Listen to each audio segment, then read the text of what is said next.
Game resumed. Welcome back to the C-Star League. We are in the game of University of Washington versus New York University. Spawning down in the bottom right as our yellow Zerg player. Everyone loves him. Kawhi Rice. His opponent in the top left. The pink Terran player, Refrain. Refrain obviously trying to take out, be the challenger here and hopefully knock out one of the champions of the StarCraft 2. I'm joined by none other than the amazing Russian cheesehead Logic. Привет, как дела, my friend? How are you? How are you, my friend? This series had to be played on April Fools, man. Kawhi Rice, Zerg, Caliber, Terran, what is going on? I'm so confused. I'm so confused. What is going on? Washington. Oh, well. You guys are trolls, man.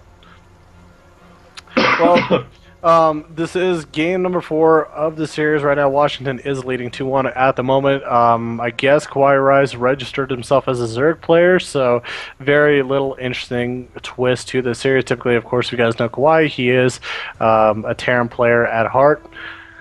Refrain, meanwhile, looking like he's just going to go for a CC first at the moment. Yeah, yes, it does look like he's going to go for the CC first. Typically, yeah. So, Hope Kawhi chooses him then. yeah, that'd be really interesting. Well, Kawhi seems normal. I mean, he's gonna go for the 15 hatch, most likely 15 pool. So pull out some standard play. He's got Overlord getting sent over to the other side.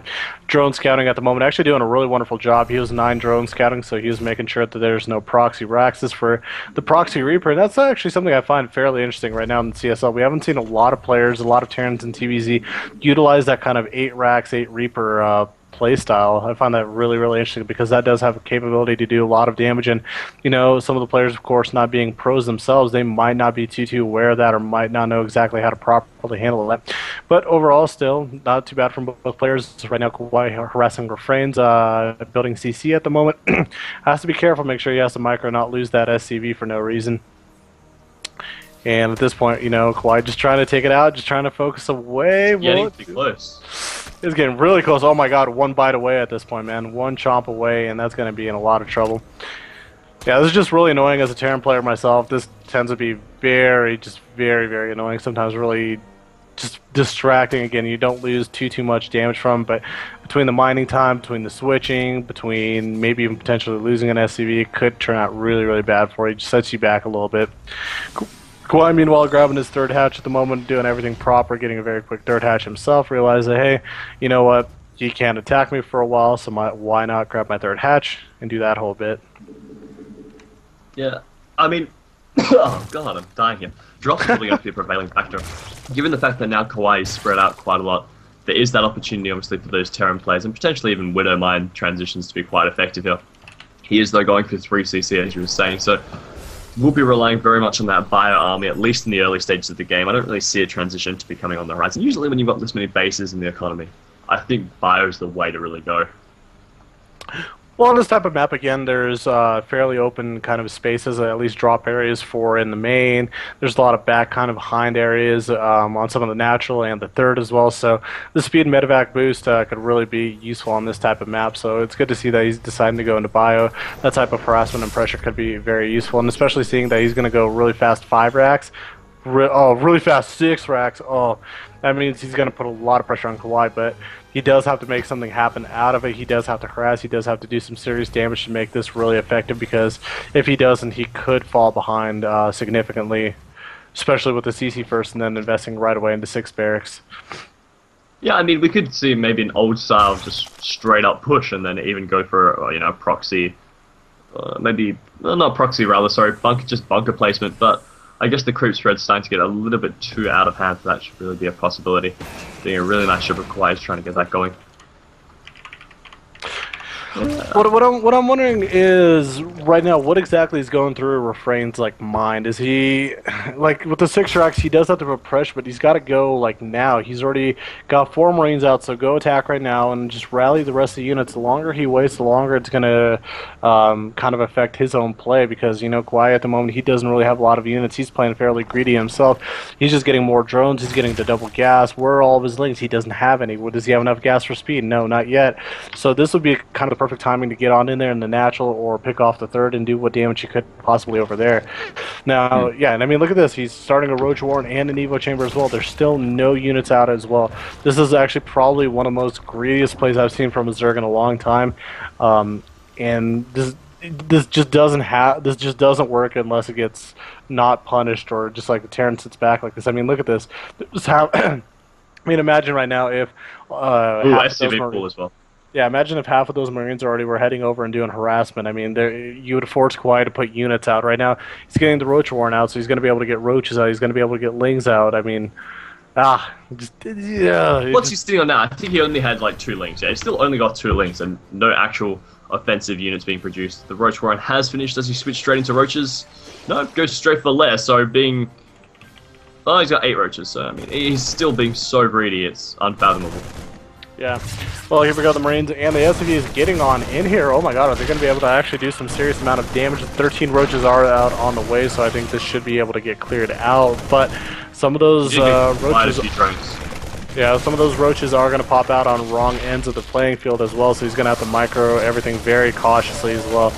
So here we go, Queen coming out, some of the Roaches coming over from the third as well. Those SCVs are kind of causing a little bit of a problem, but at this point we just might see too much Zerg, if you want to call it at that. He's getting more time right now to get Overlords out, get more units out. Evo Chamber reflecting down the Evo. But I mean, there's nothing really being researched at this stage, so not a massive loss there for Hawaii. Yeah. I mean, let's take a look at the quick worker count right now. I mean, right now total he lost 4 total workers, so that's actually not too bad, especially sitting on 3 hatch. And see, what I mean, like I mentioned earlier, Kawhi, I mean, if Refrain went for this attack earlier, before the Roach Warren was finished up, before the Evo Chambers were in place, before 3 hatch was able to really stabilize itself, he would have probably lost a majority of his units. He would have forced Lings out a lot sooner, and without speed, they wouldn't have been that useful. And now at this point, Kawhi, I mean, look at them, 94 to 50 supply lead. He's going to be able to resaturate his natural. And he's just going for the counterattack right now, man. He's going for the kill. Good play. Yeah, I mean, at this stage, there's not really much you can do. I mean, your attack failed. Okay, you need to sit back and turtle up. He hasn't yet got a bunker down, which is probably one of the more worrying things. Hasn't really walled off his main completely either. Another bit of an issue there. I don't really see how he comes back from this. Maybe just tries to sit and wait for upgrades, but if you just look how much vision Kawhi Rice has on this map, it's pretty amazing. Well, I mean, he's got great control. He's got good understanding, it seems, of the whole entire race. I mean, being a Terran player, it seems like he's got good understanding of Zerg, but he still hasn't got the lead he should have. He's just getting Lair Tech up, so he still hasn't got Roach speed. He still needs Ling speed if he plans to go into Banelings. Oh, I guess he just finished up speed. So I guess he's waiting for the Baneling nest to finish up. He still hasn't got an upgrades just yet. Just resaturated his natural, so if Kawhi sits back too much himself, or at least if he doesn't macro a little bit more aggressively, he might give Refrain a chance to get back into this game. So we'll see, or you know, that just might happen right there. All aboard, choo choo. Refrain putting on his conductor hat, man. It's time. This is all. I mean, this is another way. Yeah. Yeah, he pulled every single SCV from what I know. And I mean, this I guess is another way to get back into it or try to take the game off really quickly. Oh my god. But 14 Banelings are morphing right now, and that's going to be so devastating for... Does he have stim? Yeah, well, I mean, he's got stim. Maybe he can stim away in time. And not the micro really well. The SCVs, unfortunately, will kind of have no escape path, unfortunately. But here we go. First stim getting it in place. He's going to have to micro everything back. SCVs being the sacrificial lambs. And look at this Baneling control. Look at the Baneling control. He is not wasting the Banelings on the SCVs. Beautiful job right there by Kawhi controlling that, making sure he doesn't utilize too many of his Banelings for useless units. And there we go, with all the SCVs cleared out, there's only a bio army left, and they've already stimmed once. I don't think Refrain's going to be able to break through this. And Washington Huskies, man, are excited right now. They're going to be going on to the semifinals. Really, no more units left for Refrain, stimming right on up one more time. But, you know, can't really do too much here. Everything's in the red and the orange. The rest of the Roaches and the Lynx coming right on up. Speed finishes up for the Roaches and GG. Coming from Refrain. Washington, you guys are moving on to the semifinals. Yeah. I mean, New York obviously doing really great to get to the round of 8 on their first debut, as it were, into the CSL. So huge props to them. Yeah, it's nice to see kind of a new face as we take a kind of, I guess, a quick look and an overview of what's all been happening.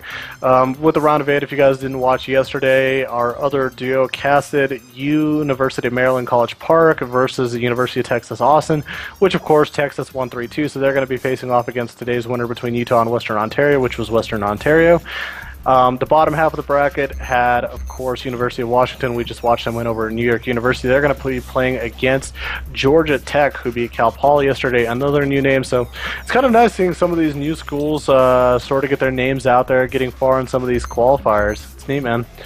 But for some of you guys that are not aware, we're going to be casting next week on Tuesday, round of 4 action, semifinals between UT Austin, Western Ontario, and Washington, Georgia Tech on Tuesday. We're probably going to have another community night next Wednesday, so we'll be sure to get involved with that. We're going to, I think, have an interview with Kawhi Rice after Kawhi Rice, I believe. At Raid Call. In Raid Call, so be sure to join us in group channel 111. Give us some questions to ask him. We'll be giving just a really nice, kind of quick, short interview for him. But overall, I mean, good day, good quick day, good matches. Wouldn't you say?